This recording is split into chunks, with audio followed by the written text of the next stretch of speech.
ফ্যাসিস্টকে, ফ্যাসিস্টের দালালদেরকে আমরা উপড়ে ফেলে দিব ইনশাআল্লাহ। সম্মানিত উপস্থিতি, আজকে জাতীয় মসজিদকে যারা রক্তে রঞ্জিত যারা করেছে তাদের কারো কোনো রেহাই নাই। অতি সত্বর আইনের আওতায় নিয়ে এসে তাদেরকে গ্রেফতার করতে হবে।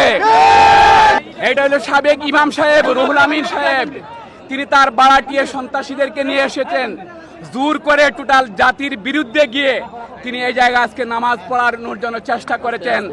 আজকে জাতীয়তাবাদী এবং ইসলামী শক্তি এবং হলো সাধারণ মুসল্লিরা তাকে প্রতিহত করেছে, ইতিমধ্যে বাধ্য হয়েছেন। সম্মানিত মিডিয়ার কর্মী ভাইরা, আপনারা জানেন বাংলাদেশের প্রথম ধারার সবগুলা নিউজ ইতিমধ্যে নিউজ করেছে, তিনি ইতিমধ্যে পালিয়ে গেছেন। কিন্তু আজকে তিনি হইলে গিয়া আওয়ামী লীগের দূষর হয়ে আওয়ামী লীগের সাথে সমন্বয় করে তিনি এখানে এসে জোর করে নামাজ পড়ানোর তিনি চেষ্টা করেছিলেন। মুসল্লিরা তাকে হইলে প্রতিহত করেছেন, তিনি আবারও পালিয়ে গেছেন। ইনশাআল্লাহ আর তিনি বাইতুল মুকাররম তো দূরের কথা, তিনি আর এদিকে আসতে পারবেন না ইনশাআল্লাহ।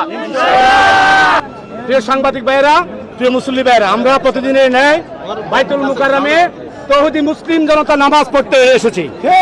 আমি প্রত্যক্ষদর্শী ছিলাম, ইমাম সাহেবের পিছনে দ্বিতীয় কাতারের মধ্যে আমি বসা ছিলাম।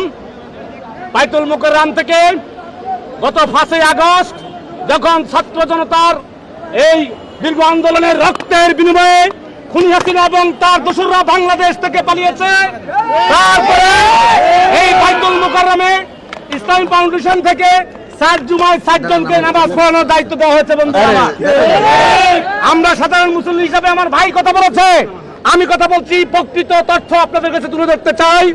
এই মিডিয়ার মাধ্যমে জাতিকে, প্রশাসনকে বিশ্বের কাতারে আপনারা তুলে ধরবেন যে বাংলাদেশের এই একমাত্র পবিত্র স্থান জাতীয় মসজিদ বাইতুল মুকাররমকে আজকে কেন অপবিত্র করা হয়েছে। বন্ধুরা আমার,